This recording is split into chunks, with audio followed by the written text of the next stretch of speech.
La llamada sorpresa de octubre es un término usado en Estados Unidos que alude a algún evento inesperado que pueda alterar el curso de las elecciones. Surgió en 1980 en la elección entre Jimmy Carter y Ronald Reagan.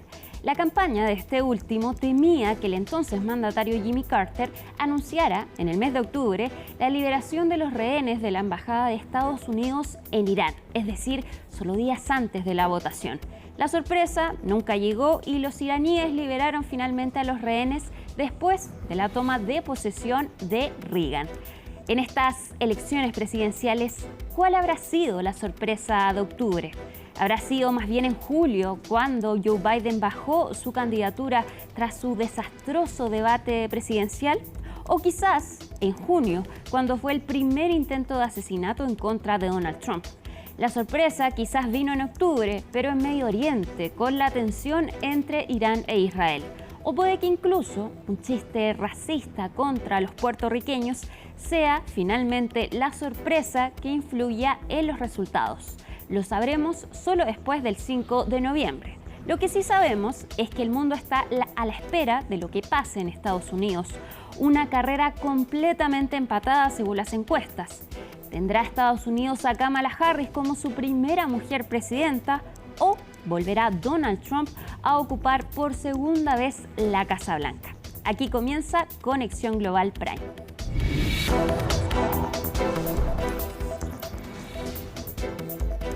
Y un elemento clave para entender las elecciones presidenciales en Estados Unidos es comprender cómo funciona su sistema electoral, que es muy distinto al de nuestro país. Ahí está el voto de cada persona, pero también el voto electoral, que es finalmente el decidor para quien gane las elecciones presidenciales. Laura Soto hizo un completo informe para entender entonces cómo funciona el sistema electoral. Veamos. CNN can report that Hillary Clinton has called Donald Trump to concede the race. Right now, a historic moment. We can now project the winner of the presidential race. CNN projects Donald Trump wins the presidency.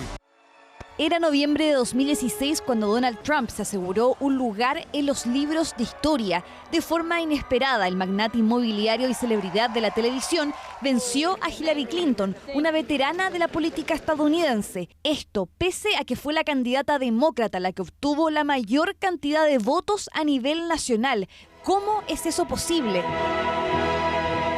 A diferencia de Chile y otros países, Estados Unidos funciona con un sistema de votación indirecta para la elección de su presidente y vicepresidente, lo que quiere decir que estos no son elegidos directamente por los ciudadanos, sino a través del colegio electoral, formado para expresar la voluntad popular de cada estado. Para entender el uso de este sistema hay que remontarse a los orígenes de la nación a fines de 1700. Estados Unidos es un tremendo país, muy grande, y cuando se empezó a poblar la costa oeste, California y otros territorios así, siempre se reunían en Filadelfia. Acuérdate que no había tecnología, no había mucha comunicación, entonces siempre se reunían en Filadelfia para definir cada 4 años quién ganaba el gobierno, ¿ya? Entonces cada estado mandaba delegados, mandaba electores. El número de electores o votos electorales por cada estado se define entonces por el censo. A nivel nacional hay 538 y la cantidad que recibe cada estado es equivalente al número de parlamentarios que tenga en ambas cámaras del Congreso. California, por ejemplo, suma 54 y es el que más tiene. Para efectos del colegio electoral también se incluye el Distrito de Columbia, conocido comúnmente como Washington, D.C., la capital estadounidense, con 3 electores. En vez de tener un voto popular nacional, cada estado tiene un conjunto determinado de electores y el candidato que obtiene la mayoría en ese estado hará que esos electores se reúnan en lo que llamamos un colegio para emitir formalmente un voto para presidente. Para ganar las elecciones, la fórmula presidencial necesita obtener al menos 270 votos electorales. En casi todos los estados del país y el Distrito de Columbia funciona la política de el ganador se lleva todo. Es decir, que si un candidato obtiene la mayoría del voto popular en un estado, este se llevará todos los electores de dicho territorio. Si un candidato gana en Georgia, por ejemplo, este se llevaría sus 16 votos electorales. Esta política también se explica en los orígenes del sistema. Y eso se debe a que se dieron cuenta que si eran, no sé, todo inventar, si un estado tenía 20 electores, podían ser, no sé, 10 y 10. Y como eran un recorrido que se demoraban, iban a caballo, se demoraban muchas semanas, podía pasar que se enfrentaran entre medio y se mataran los unos a los otros. Entonces, para evitar eso, para evitar ese enfrentamiento, cambiaron la norma y dijeron ya, cada estado va a mandar una sola delegación, un solo grupo de electores. Los únicos estados que no utilizan esta regla son Maine y Nebraska, que asignan los electores mediante un sistema proporcional. Los partidos políticos de cada estado eligen su propia lista de posibles electores y la forma en que se elige a cada uno varía según el estado. Son relativamente anónimos, son funcionarios públicos, son elegidos. Hay electores para cada estado, pero en realidad tienes que googlearlo tú mismo para averiguar quién es el elector en tu estado, porque no va a ser algo que el individuo promedio conozca. Pero ¿qué pasa si un elector no respeta la voluntad popular de su estado y vota por otro candidato? Si bien la Constitución no exige a estas personas sufragar por el aspirante elegido, hay estados que sí lo hacen, estableciendo como castigo multas, descalificación o incluso ser procesado. En 2016, por ejemplo, hubo 7 electores infieles, como se les denomina. Ha sido la mayor cantidad en la historia. Otro escenario es que ningún candidato obtenga la mayoría de votos electorales. De ser así, la votación pasa a la Cámara de Representantes. Solo ha ocurrido 2 veces en la historia, en 1800 y 1824. I will now announce the tally of the vote for the office of President of the United States. Según el cronograma oficial, después de las elecciones del 5 de noviembre, los electores deben reunirse en sus respectivos estados el 17 de diciembre para emitir su sufragio. Los votos electorales deben ser recibidos a más tardar el 25 de diciembre por el presidente del Senado y el jefe de Archivos Nacionales. Este último transfiere los certificados al Congreso el 3 de enero y 3 días después, el vicepresidente del país, en su calidad de presidente del Senado, declara quiénes son el nuevo mandatario y su vicepresidente. Si el debate se levantara, ¿existe la posibilidad de cambiar este sistema electoral? Es muy difícil cambiar esto, es prácticamente imposible. Son estas cosas medias arcaicas que tiene el sistema de Estados Unidos, casi colonial, pero que es muy difícil de cambiar. Y la razón por la que es tan difícil de cambiar es que al ser una enmienda constitucional, una reforma constitucional, requiere 2/3 en cada cámara, en la Cámara de Representantes y después en el Senado, y después requiere ser aprobado por 3/4 de los congresos estatales. Este sistema genera finalmente que los candidatos concentren su carrera en los estados clave o pendulares, donde no hay un claro ganador según los sondeos, lo que en términos negativos genera votantes más importantes que otros, pero a la vez simplifica la contienda en un país con más de 300 millones de habitantes.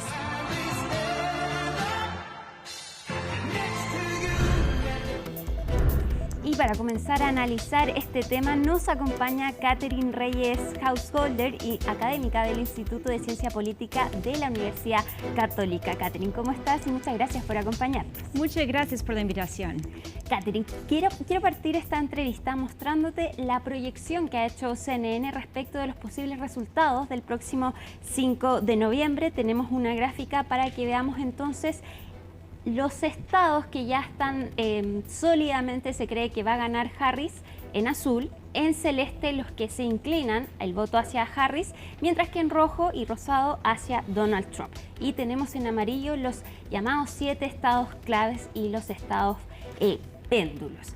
Hasta ahora las encuestas están completamente empatadas. ¿Cómo crees que eso se va a traducir en el voto el próximo 5 de noviembre? Bueno, empate significa empate, entonces 50% de probabilidad de que gane Harris estos 7 estados y 50% de probabilidad, ¿cierto?, que gane Trump esos estados. Y hay bastante incertidumbre, ¿cierto?, en esos 3 estados, pero el muro azul, que es Wisconsin, Michigan y Pennsylvania, esos son 3 estados realmente claves para los demócratas. 6 de esos estados, de esos 7 estados, ganó Biden en la última elección, ¿cierto? Entonces, Entonces, también si Harris gana una mayoría de esos estados, podría tal vez ganar la presidencia. El único estado aquí que perdió, cierto, Biden en la última elección es Carolina del Norte, que podría tal vez ganar Harris aquí. El estado de Georgia también va a ser clave, probablemente va a ser lento ese conteo de votos. En Georgia, en Pennsylvania y Arizona, Nevada también.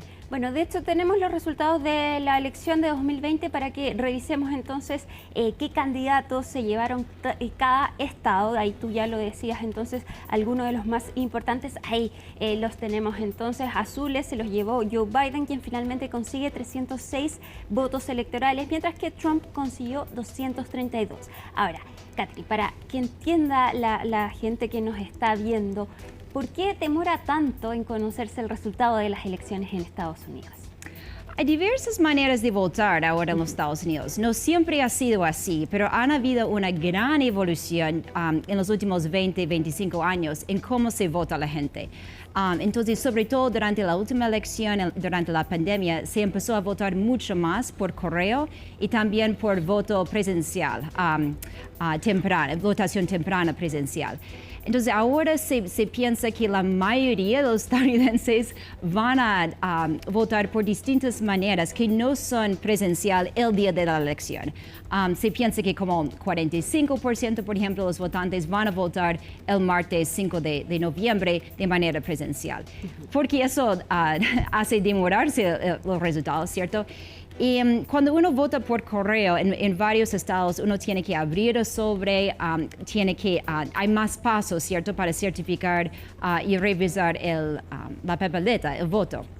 Cuando es presencial, muchas veces en los estados es más rápido el conteo de votos.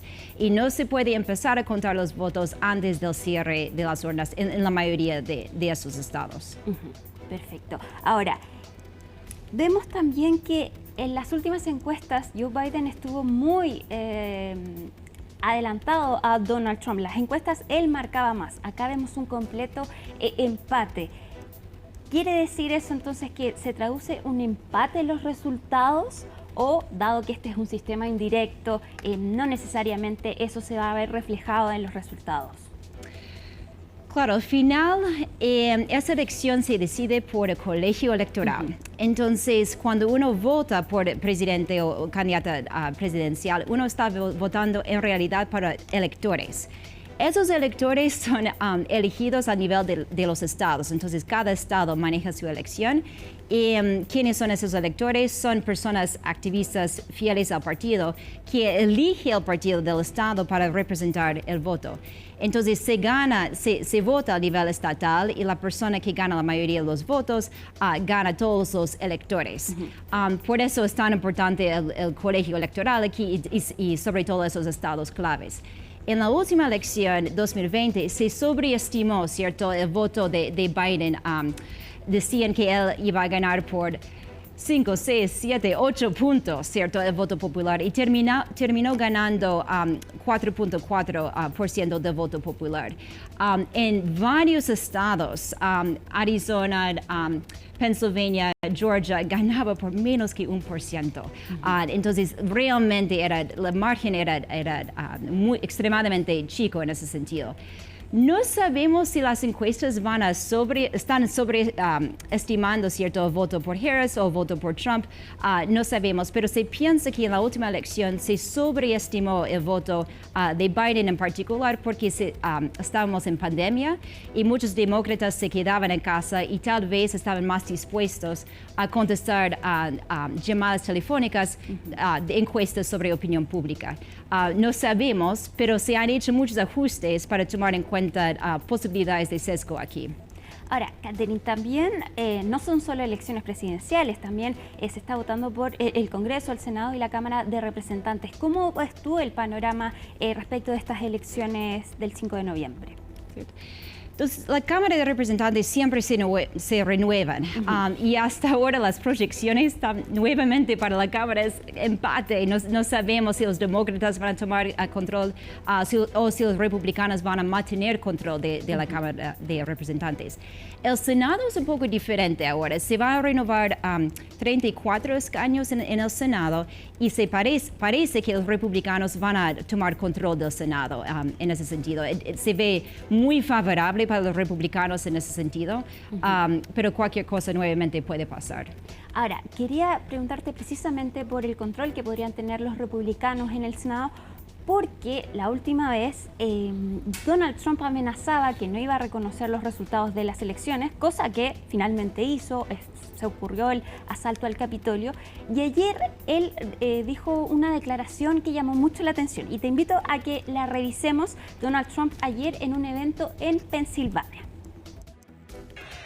We've set an all-time record in the early voting, by the way, so if you have a mail-in ballot, get that damn ballot in, please, immediately, because they've already started cheating in Lancaster. They've cheated. We caught them with 2,600 votes. No, we caught them cold. 2,600 votes. Think of this. Think of this. Hay un consenso de que si gana Donald Trump, Harris va a reconocer la victoria de Donald Trump. Pero ¿qué pasa si es que gana Kamala Harris con estas declaraciones entonces que ya vemos de Donald Trump? Probablemente no las va a reconocer, ¿no? No sabemos quién va a ganar la elección, pero lo que sabemos es que Trump no va a conceder. Eso es seguro.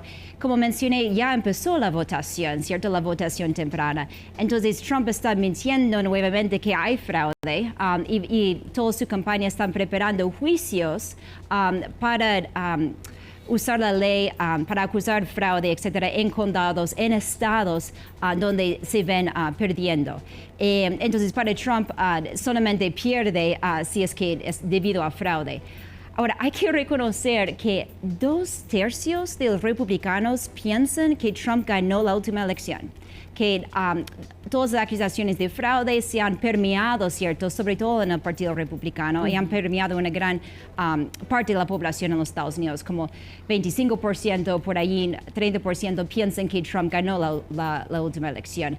Entonces, no se espera que Trump va a conceder, ¿cierto? Nunca, tampoco en esta próxima elección. Son mentiras y hay muchos esfuerzos desde hace meses, ¿cierto? De abogados, equipos de abogados en esos estados de batalla, Arizona, Georgia, Pennsylvania, varios estados así, preparando para acusar fraude en el caso de que no se ve Trump ganando en esos estados. Ahora, eso es... cuesta un poco entender cómo es posible que un candidato que llamó a sus seguidores a asaltar el Capitolio, que enfrentó un juicio político por ese tema, vuelva ahora a ser candidato, vuelva con sus amenazas y al parecer pueda seguir compitiendo y nadie pueda hacer nada en contra de eso. Entonces, la democracia, los mecanismos para defender la democracia en Estados Unidos, ¿están funcionando completamente? No, yo creo que las instituciones se han debilitado de manera importante. Ahora, las personas que están encargados a nivel estatal en esos 7 estados que vimos, las personas encargadas de certificar los votos pueden ser demócratas o republicanos, pero en general esas personas parecen que no son negacionistas. Entonces, las personas en el poder, por ejemplo, en el estado de Georgia, el gobernador, el secretario de Estado, quienes son los encargados de certificar los votos, ¿cierto?, para el estado de Georgia, son republicanos, pero no son negacionistas. De hecho, resistieron la presión de Trump en la última elección de revertir los resultados en sus estados.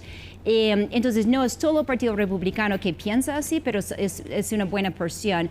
Y se va a requerir personas del Partido Republicano, líderes del Partido Republicano, de reconocer si es que pierde Trump, si es que pierde, reconocer su derrota en noviembre. Ahora, en cuanto a la población, el votante que escoge votar por Donald Trump, al parecer no le importa mucho los mecanismos de democracia que hay en Estados Unidos. Ok, hay que entender un poco cómo las mentiras de Trump se han permeado, se han establecido ahí. hay grupos en los Estados Unidos, sobre todo en esos estados claves, que están convencidos de que Trump ganó la última elección y era solamente por fraude, por sospecha están sospechosos del conteo de votos, etc. Y creen las mentiras de Trump. Hay que entender que creen esos líderes, ¿cierto?, alrededor de Trump y están convencidos de que él ganó. Entonces, son esas personas que piensan que están salvando la democracia en los Estados Unidos. Piensan que es lo contrario, está basado en una mentira. Perfecto.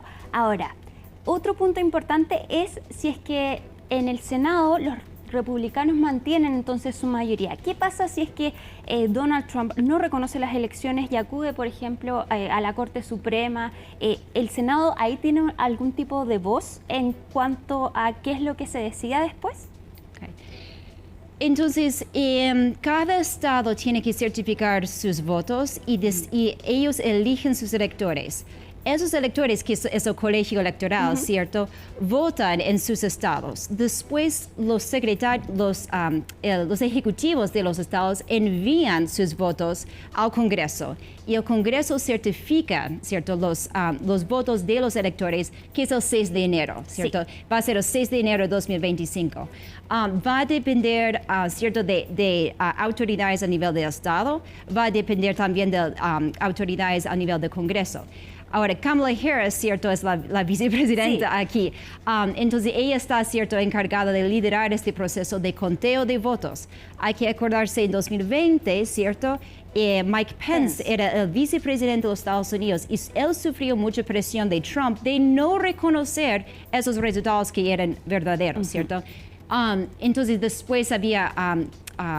¿cierto? Trump rompe, ¿cierto?, con Mike Pence y hay violencia en el Capitolio. Pero Mike Pence tuvo un papel en ese sentido de resistir al menos la presión de Trump y de autorizar la certificación, ¿cierto?, los votos del colegio electoral.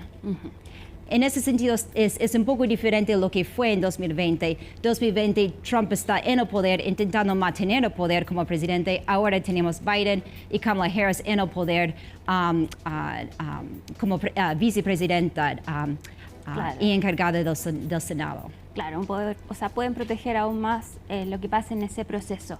Catherine, por último, ¿crees que esa noche podamos conocer resultados o va a tardar días como en 2020? Yo creo que hay como 20% de posibilidad de conocer los resultados en la noche de la elección. No creo que vamos a conocer los resultados. ¿Por qué? Porque es lento el conteo de votos y está bien, así funciona la democracia. Es bueno expandir el voto, ¿cierto? Tener varias maneras de votar, tener niveles de participación de 65, 70% sería muy bien. Y yo creo que, tal como en la vez pasada, ¿cierto?, se demoró como 4 días en proyectar. Fue un sábado para proyectar esos estados clave. Pennsylvania va a ser clave.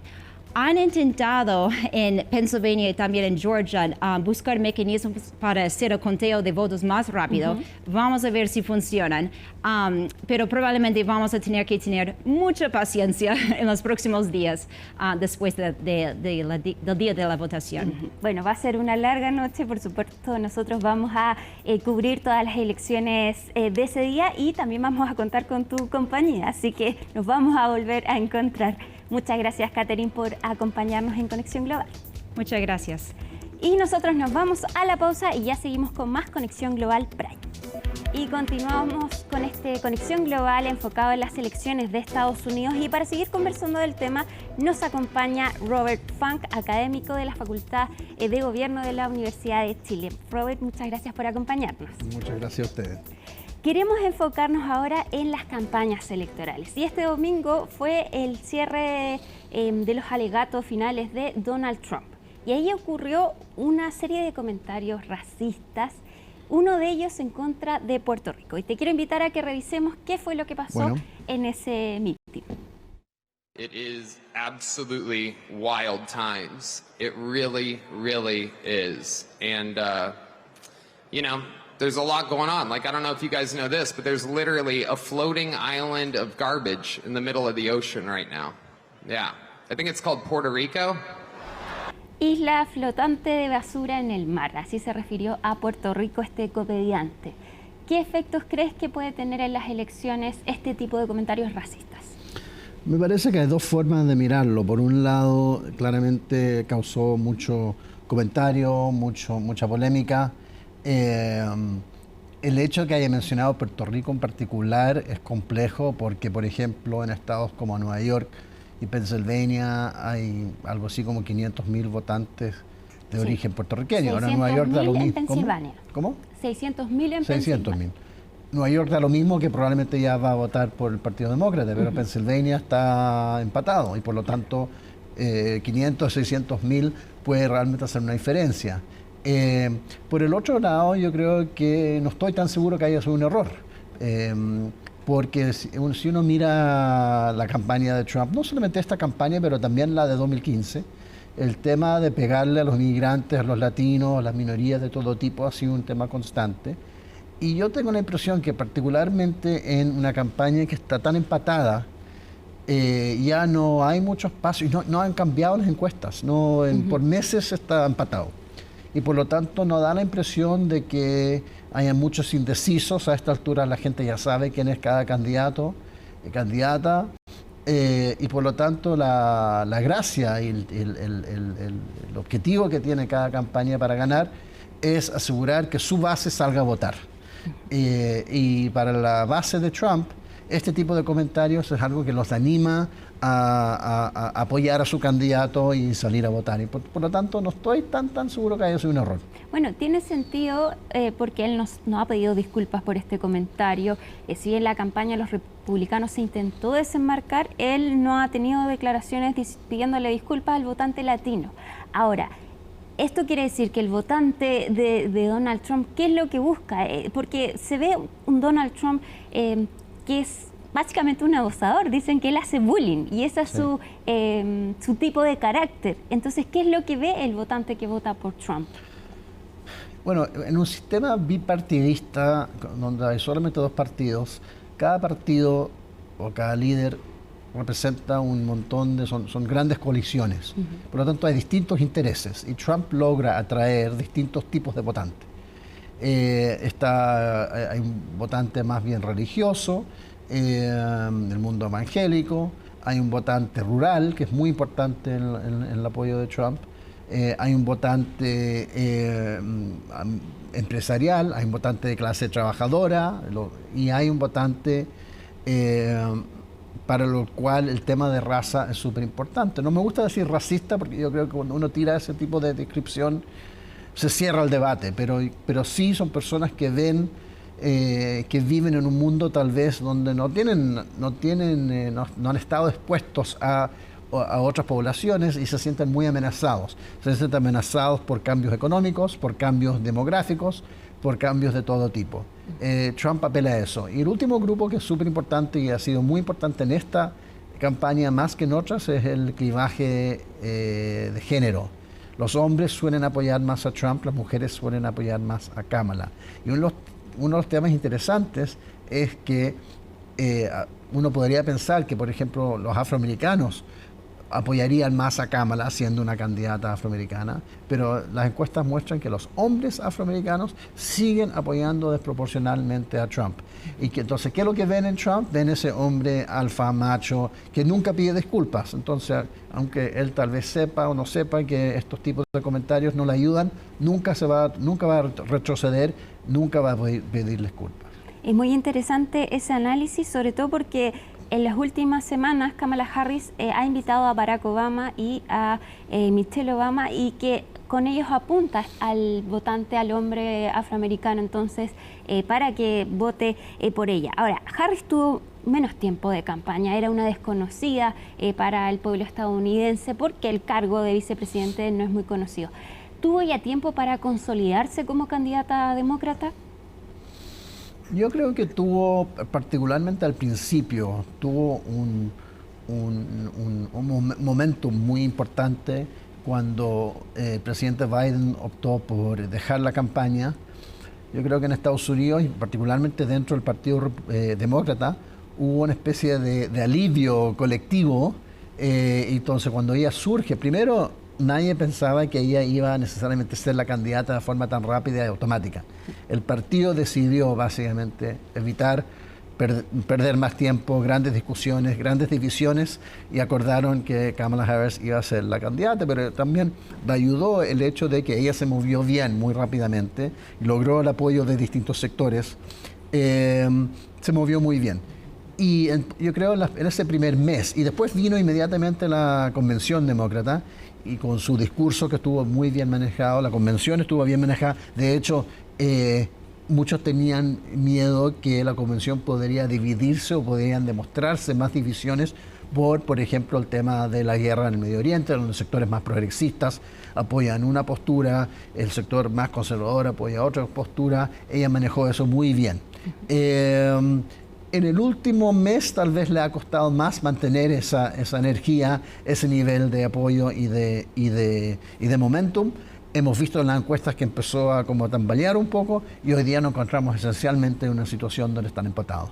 Bueno, hemos visto que en el último mes su campaña ha sido mucho más agresiva, tratar a Trump de fascista, asociarlo con Hitler.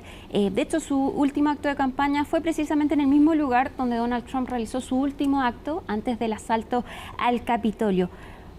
¿Cómo crees que está Estados Unidos actualmente? ¿Cuál es el estado de polarización que hay en la ciudadanía? Bueno, yo acabo de decir que yo creo que no ayuda mucho tratar a gente de racista o fascistas porque la gente se cierra al debate. Sin embargo, en el caso de Trump, ha sido él mismo el que ha hecho comentarios como me gustaría tener los generales que tuvo Hitler. Él mismo elige lugares simbólicos como Madison Square Garden, donde en el año 39 hubo un gran meeting del partido nazi norteamericano. Trump desde siempre ha tenido estas señales medias simbólicas, donde juega un poco y opera al borde del racismo o del mundo nacionalista, lo que en Estados Unidos llaman el mundo blanco nacionalista, que antes se llamaban grupo de supremacía blanca o nazis. Él juega con ese grupo, y alguien dijo alguna vez, bueno, yo no sé si Donald Trump es un nazi, pero lo cierto es que los nazis creen que él es parte de ellos. Entonces Kamala Harris se ha agarrado, no es que se ha puesto más agresiva, ella y su campaña han respondido a estos comentarios y a estos hechos que salen desde la campaña de Trump, como por ejemplo este comentario de los generales o la reunión el domingo pasado, donde además tuvimos este comentario que acabamos de escuchar. Robert, a título personal, ¿cuál crees que fue el hito más importante de esta campaña que podría influir en los resultados? El asesinato, el intento de asesinato a Donald Trump, este chiste que ocurre en su meeting, la bajada de Joe Biden. ¿Cuál crees tú que podría ser la sorpresa de octubre de estas elecciones? Sí. Yo creo que el hito más importante fue la bajada de Biden. Yo creo que no estaríamos donde estamos hoy día si no hubiera ocurrido eso. Y es posible que la sorpresa de octubre termine siendo este chiste, el famoso chiste, porque si Trump pierde, Trump necesita ganar Pennsylvania, los dos necesitan ganar Pennsylvania. Hoy día las últimas encuestas muestran que entre los estados bisagra, lo más probable es que Kamala gane Michigan y Wisconsin, y por lo tanto necesitan ganar. El gran tema es Pennsylvania, que si no me equivoco tiene 19 votos electorales. Si Trump lo pierde, y lo pierde por una cifra que refleja esos 500, 600 mil puertorriqueños, va a ser muy interesante y vamos a decir, ese fue el momento donde tal vez Trump lo perdió. Y por último, Robert, ¿crees que conozcamos los resultados esa misma noche o va a tardar más días? Va a tardar. La vez pasada tardó unos días. Además, sabemos que Trump ya lo ha dicho, él no va a aceptar la derrota, por lo tanto va a pedir conteos y reconteos. Entonces, a menos que haya una diferencia muy grande, cosa que las encuestas muestran que no va a ser así, Trump lo va a pelear y vamos a tener que esperar un tiempo hasta que sepamos. Pero unos días, no más que eso. Estaremos atentos entonces. Robert Funk, académico de la Facultad de Gobierno de la Universidad de Chile, muchas gracias por acompañarnos. Gracias a ti. Y para conocer qué está pasando en Estados Unidos, vamos a tomar contacto con el periodista Cristian Frías, quien está en Nueva York. Cristian, muy buenas noches y muchas gracias por acompañarnos. El placer es mío. Cristian, ¿cómo está ya el ambiente en Estados Unidos? El voto no es obligatorio, entonces ¿hay una intención de la ciudadanía de participar en estas elecciones? Sí, hay mucho interés en estas elecciones y aunque el voto no sea obligatorio, realmente ya la gente está votando, ya la gente está enviando sus votos por correo. Acá se puede votar por correo en muchos estados. Hay muchas personas que ya están votando presencialmente antes de las elecciones en el estado donde yo vivo, en Nueva Jersey. Ya ha empezado la votación por adelantado este sábado que pasó. Y de la misma manera, muchos estados ya tienen procesos en camino para que la gente empiece a demostrar con quién quiere que sea el próximo presidente de los Estados Unidos. Y te cuento que hay mucho interés, más interés de lo que hubo el año 2020 a estas alturas, especialmente en esos estados claves, como lo son Pensilvania, Virginia y Carolina del Norte. Y bueno, hasta este punto los niveles de votaciones están muy por encima de lo que fueron el año 2020. Y yo pienso que eso tiene mucho que ver con los candidatos, pero también con el hecho de que Kamala Harris, que es la primera candidata afroamericana de este país y que es mujer también, ella genera mucho interés entre los demócratas y eso yo pienso que es gran parte de ese voto temprano que estamos viendo. Cristian, precisamente tocaste un punto muy importante. ¿Tú crees que Estados Unidos está preparado para tener una presidenta mujer por primera vez en su historia? Esa es la pregunta del millón y realmente muchos pensaron que el año 2016 Estados Unidos estaba listo para que una mujer gobernara Estados Unidos. De hecho, Hillary Clinton recibió millones de más votos que Donald Trump, así que si fuéramos solo por el voto popular, sí, el país ya estaba listo, pero como funcionan las elecciones acá con el colegio electoral, no se dio de la forma en que ella quiso, en que muchos otros quisieron, en que la mayoría quiso y Donald Trump salió elegido. Y bueno, ahora la pregunta es quién va a ganar el voto popular. Si es que fue como ocurrió el año 2020, que Joe Biden también ganó el voto popular, y el año 2016 Hillary Clinton lo ganó, y por supuesto Barack Obama antes de eso, no hay duda de que más personas muy probables voten por ella que lo hagan por su contrincante. Ahora la pregunta del millón es quién va a ganar en base al colegio electoral esos votos claves que los lleven por encima de los 270 votos electorales para que puedan salir elegido presidente. Cristian, los candidatos siguen haciendo campañas. Anoche se realizó un acto importante de Kamala Harris y te invito a que revisemos una declaración que ella dio en este acto donde entregó sus argumentos finales. Escuchemos esta declaración. Pero sé que muchos otros aún están considerando por quién votar o si votarán en absoluto. Así que esta noche hablaré a todos sobre la elección y lo que está en juego en estas elecciones. Miren, sabemos quién es Donald Trump. Es la persona que estuvo en este mismo lugar hace casi 4 años y envió una turba armada al Capitolio de los Estados Unidos para anular la voluntad del pueblo en unas elecciones libres y justas. En el primer día, si es elegido, Donald Trump entrará en ese despacho con una lista de enemigos. Cuando sea elegida, yo entraré con una lista de tareas pendientes, llena de prioridades de lo que haré por el pueblo estadounidense.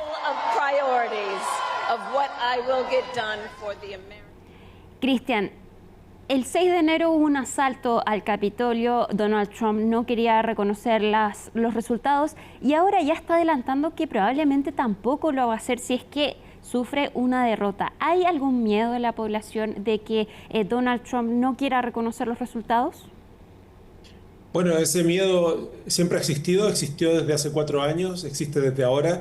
Él y su compañero de lista, J.D. Vance, dicen que sí hubo un traspaso de poder pasivo hace 4 años, pero la realidad es que él ni siquiera asistió a cuando hubo el traspaso de mando, cuando Joe Biden fue declarado presidente, cuando él tomó el poder. Y bueno, la realidad es que desde ahora ellos ya están empezando a sembrar dudas en cuanto a la integridad del voto.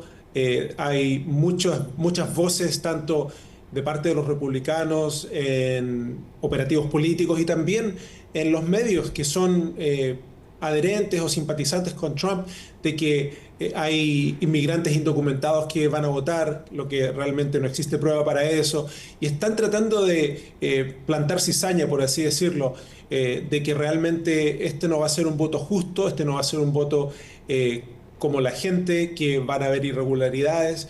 Y bueno, al crear esa duda en la mente de las personas, eso da cabida para que se deslegitime también, si es que gana Kamala Harris, su poder. Y bueno, ahora el Congreso sí respondió una vez que hubo este ataque al Capitolio con nuevas leyes, nuevos procesos, por así decirlo, para que Donald Trump y cualquier futuro presidente en realidad, o cualquier futuro Congreso, pudiera certificar los resultados de la elección, lo que Trump no quiso que ocurriera hace 4 años. Y bueno, la pregunta es que estos procesos, estos esquemas van a funcionar de la manera que el Congreso los diseñó. Y bueno, la única forma de evitar que realmente ocurra lo que ocurrió en el Capitolio hace 4 años, y yo pienso que fue muy bueno lo que hizo Kamala Harris, el hecho de dar ese discurso desde ese mismo lugar donde Trump dio su discurso antidemocrático. Y bueno, porque es simbólico, y ella dice, yo no voy a tener enemigos, yo no voy a entrar al poder queriendo cobrar cuentas, yo tengo una tarea pendiente, tengo cosas que hacer, y bueno, mi contrincante es opuesto a eso. Y bueno, ahora vamos a tener que ver, como dicen en muchas partes, incluyendo en Chile, que las instituciones funcionen. Las instituciones ahora ya se están preparando, y bueno, ahora solamente falta que las personas voten, y mientras más contundentemente lo hagan, eso va a dar menos cabida para que haya personas como Trump u otros adherentes para que siembren ese temor en la comunidad. Cristian, ¿tú compartes la opinión de que vemos una campaña más agresiva de los candidatos, con insultos, con ataques cruzados? ¿Parece ser esta la estrategia de ambos?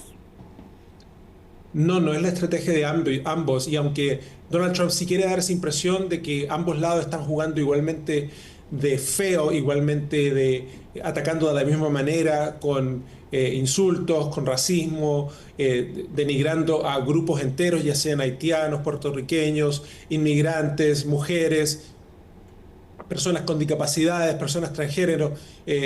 Muchas veces Trump da la impresión de que los dos lados están jugando de la misma manera, pero la realidad es que solamente un lado está jugando ese juego. Hace unos días salió las noticias de que en ese mismo acto de campaña que él tuvo en el Madison Square Garden en Nueva York, como él maltrató a la comunidad puertorriqueña, a los afroamericanos y a otros grupos, y a Kamala Harris, a ella misma también le pone sobrenombres. Y bueno, la realidad es que solamente uno de los dos lados está jugando ese mismo juego. Ese parece ser el tema de cierre de Trump, la desunión, la división. Y bueno, la pregunta es que el pueblo que ya está votando, las personas que ya están votando, ¿quieren más de eso? ¿Quieren 4 años de eso? Porque ya vivimos 4 años de eso cuando él era presidente y cuando él tenía ese megáfono en Twitter, que no usa mucho en estos días. Y bueno, y si es que la gente quiere regresar a esa forma de gobernar o algo más normal. La era de Joe Biden no ha sido perfecta, pero una cosa en que sí se ha destacado es que los periodistas como yo y los ciudadanos de a pie no se despierten en la mañana o se quedan despiertos hasta tarde en la noche preguntándose qué irá a decir nuestro presidente por medio de Twitter, qué política pública irá a anunciar o a rescindir o a eliminar por medio de este megáfono cibernético. Y con Biden casi no se ve eso, y ese tipo de normalidad en la gobernanza es algo que le ha hecho bien al país. Y bueno, si es que el pueblo quiere más de eso, yo pienso que con Kamala Harris, aunque ella va a tener un estilo de gobernar diferente al de la persona que va antes que ella, podemos esperar más de esa normalidad, y yo pienso que muchos quieren eso. Cristian, tenemos precisamente declaraciones que entregó ayer Donald Trump respecto de este comentario racista en contra de Puerto Rico. Te invito a que escuchemos también esas declaraciones. Estoy muy orgulloso de que estemos recibiendo el apoyo de los latinos como nunca antes. Estamos batiendo todos los récords. hispanos, latinos. Nadie ama a nuestra comunidad latina y a nuestra comunidad puertorriqueña más que yo. Nadie. Es interesante porque he hecho más por Puerto Rico que cualquier presidente por lejos. Nadie se ha acercado. He proporcionado financiación histórica y el barco hospital cuando fueron golpeados con un par de desastres realmente graves seguidos. Entregaré el mejor futuro para los puertorriqueños y para los hispanoamericanos. Cristian, ¿tú crees que este chiste de mal gusto, creemos nosotros, pueda influir en las elecciones, en los resultados de las elecciones? Bueno, una cosa que hay que dejar bien en claro, no sé si es que tenga un impacto en cuanto a votos, porque hay que recordarle a las personas que nos están viendo de que las personas que viven en Puerto Rico, aunque son ciudadanos estadounidenses, ellos no pueden votar por presidente. Los puertorriqueños, la diáspora, como se le llama, los puertorriqueños que están aquí en Estados Unidos, sí pueden votar por presidente, son alrededor de 5 millones, es un voto fuerte. Y bueno, este mensaje, este humor negro, como se le llama, de decir que la isla de Puerto Rico es una isla de basura flotante, cayó muy mal a muchos puertorriqueños en muchas partes. Yo he estado siguiendo las elecciones de cerca y bueno, y conozco a muchos abogados, personas que son de ese mundo, de personas que les importa realmente las políticas de Puerto Rico y su futuro, y no he visto esta reacción tan negativa como la que he visto en estos últimos días. Y bueno, sin mencionar a Bad Bunny y a los artistas también que se le han ido en contra, a Ricky Martin y muchos otros que han completamente denunciado lo que dijo este humorista en este acto en el Madison Square Garden. Y bueno, recibí un mensaje de mi tío esta mañana, él vive en Pensilvania y él me dijo, Cristian, yo ni pienso ahora votar por Donald Trump a raíz de lo que le dijo a los puertorriqueños. Y bueno, la realidad es que hay mucho cariño, tanto de chilenos y de otras personas, muchos hispanos, hasta la comunidad puertorriqueña. Cada comunidad acá, claro, tiene sus propios intereses y vota de manera diferente. Pero el pueblo puertorriqueño tiene muchos amigos, muchas personas que los quieren mucho y esto se ha sentido muy fuerte acá. Muchos han denunciado esos comentarios y Trump puede decir lo que él quiera diciendo que él ayudó a la isla tras el huracán María, pero bueno, los hechos son diferentes. Trump fue muy indiferente en cuanto al sufrimiento que hubo en la isla. Se lo vio ahí tirando toallas de papel a las personas que estaban damnificadas en ese entonces. También se vio cómo él bloqueó ayuda hacia la isla, no la entregó tan rápidamente como lo podría haber hecho. Y bueno, sí, al final tuvo que hacerlo porque él es presidente de todos los estadounidenses, no de ciertos estados y no otros. Pero bueno, le cayó muy mal a otros y está por verse cuál va a ser el impacto electoral. Pero si es que mi tío fuera un ejemplo, yo pienso que por lo menos una persona y muchos más se vieron impactados por ese comentario. Bueno, después del 5 de noviembre entonces te vamos a volver a contactar a ver qué es lo que dice tu tío, a ver si tuvo razón o no. Pero Cristian, tú que estás allá en Estados Unidos, nos has dado muchos argumentos de por qué votarían por Kamala Harris, pero ¿qué está pensando el votante que va por Donald Trump, que según las encuestas es prácticamente la mitad del país? ¿Qué es lo que encuentra en Donald Trump que lo hace escoger para presidente de los Estados Unidos?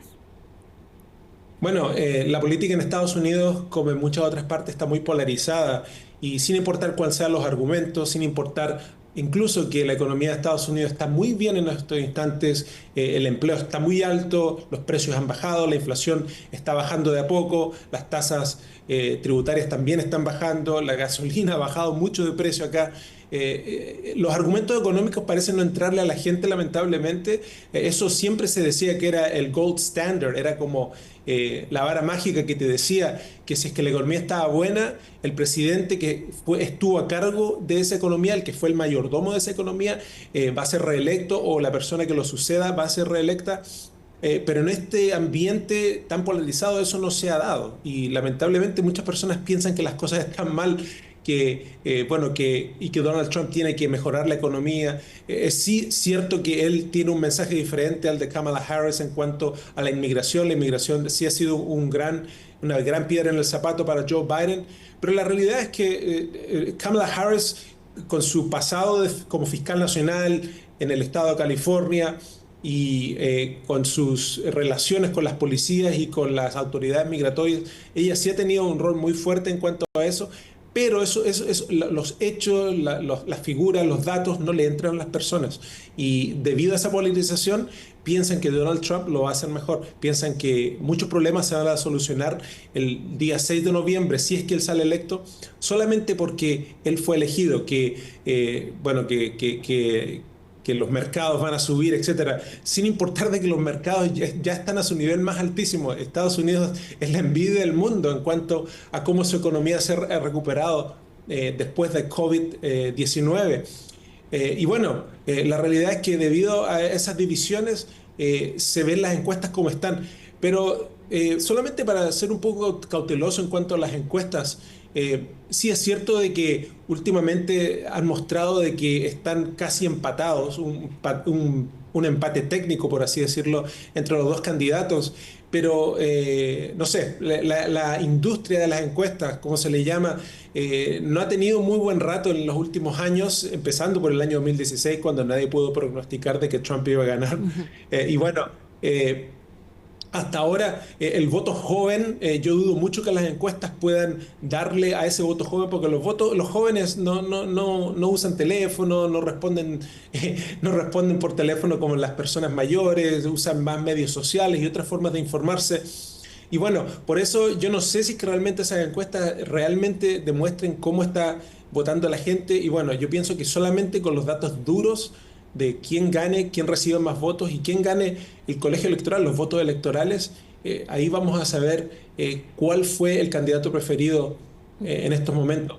Pero yo pienso que muchos van a estar sorprendidos de que si es que las encuestas realmente no demostraron o no pudieron predecir quién iba a ganar, y que este empate técnico realmente no es un empate técnico, sino que los dos candidatos están muy por separados en cuanto a quién prefiere a uno versus el otro.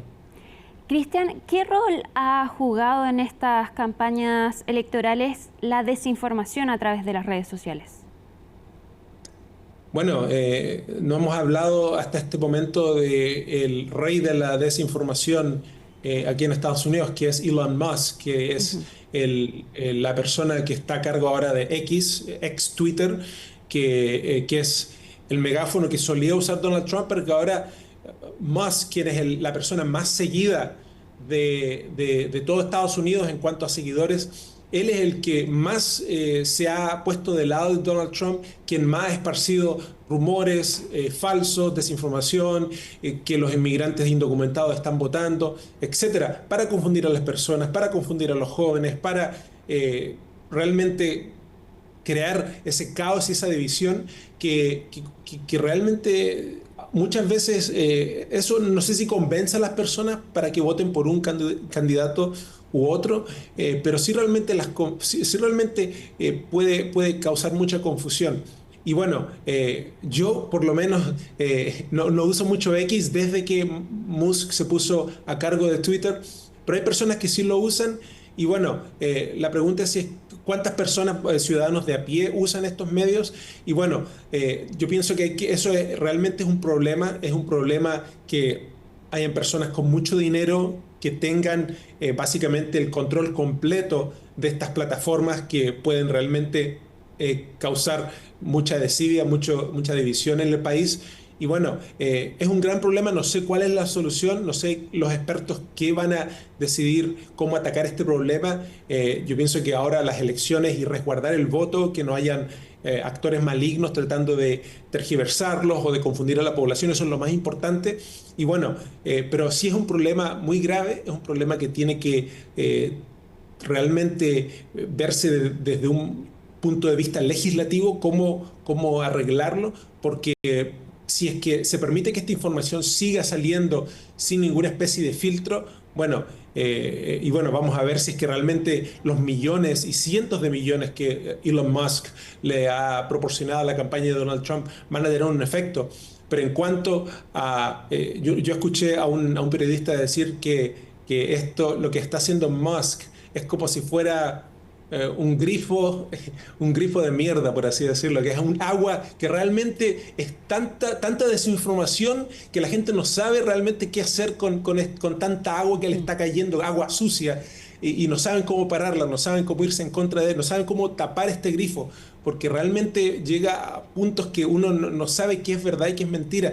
Y a Donald Trump le va muy bien cuando la gente se confunde, porque ahí es cuando él puede decir, bueno, Kamala Harris, qué sé yo, ella quiere que las mujeres puedan abortar hasta el mes 9, hasta el 9º mes de su embarazo, lo que eso no es legal en ningún estado. Pero los republicanos y más dicen cosas así, que los demócratas quieren asesinar a bebés en el mes 9, después que ya nacieron. Cuando eso es una barbaridad, eso no es cierto, pero son la clase de rumores que realmente se toman control de las redes. Y bueno, no sé si es que pueda influenciar a las personas, pero de que tergiversa las posiciones de los candidatos, realmente sí lo hace. Y bueno, como te digo, no sé cuál es la solución, pero es un gran problema que tiene que tratarse como país y que los legisladores tienen que tomarlo muy en serio, porque si es que la elección del 2020 fue mala, en el 2024 ha sido peor. Cristian, brevemente, tú que has seguido de cerca las elecciones allá en Estados Unidos, ¿cuál crees que ha sido el hito más impactante para los estadounidenses en toda esta campaña presidencial? Cuando se bajó Joe Biden, el intento de asesinato de Donald Trump, quizás este chiste contra los puertorriqueños. ¿Cuál crees que fue un hecho determinante en esta carrera presidencial? Bueno, no sé si hay un hito determinante. Yo leí un comentario hace mucho tiempo de que los escritores de esta temporada de Estados Unidos, como si Estados Unidos fuera un programa de Netflix, que los escritores de esta temporada realmente se la mandaron, se pasaron de cómo escribieron el guión, porque, bueno, nadie se esperaba un intento de asesinato, nadie se esperaba ese desastroso debate que dio Joe Biden, que causó que muchos en su partido se le fueran en contra, hasta el punto que él tuvo que salirse de la campaña y tuvo que dejarle el cetro a su vicepresidenta, a Kamala Harris. Y bueno, lo que ocurrió ahora con Puerto Rico, ha habido muchas cosas, por así decirlo, que pueden haber marcado esta campaña, pero honestamente lo que yo pienso más me ha impactado a mí, porque en cierto modo me recuerda un poco a la campaña de Barack Obama el 2008, es como al entrar Kamala Harris a esta contienda cambió mucho el tono de la campaña. Si es que antes eran dos caballeros en los años de 70 y tantos años, casi 80, peleando entre ellos, claro, quién iba a ser el próximo presidente. Ahora entró una persona afroamericana también con un background asiático, de padres jamaiquinos y asiáticos, y bueno, que es una minoría, que es mujer, y la forma en que ella ha podido llevar a cabo su campaña realmente, y los números de personas que han asistido a los rallies y a todos estos actos de campaña ha sido muy impactante, que me recuerda a esa campaña del 2008. Y bueno, con la esperanza se puede llegar muy lejos, pero la esperanza no es lo único que necesita la gente. La gente quiere respuestas también, quiere políticas públicas sólidas. Y bueno, la gran disyuntiva, la gran pregunta es si es que estas grandes campañas que hemos visto de Kamala Harris le va a dar los réditos que ella necesita para poder salir adelante. Pero me ha gustado poder ver esta diferencia, y yo pienso que puede hacer un gran impacto al momento de que la gente vote. Muchísimas gracias, Cristian Farías. Muchas gracias por acompañarnos y que estés muy bien. Muchas gracias por la invitación.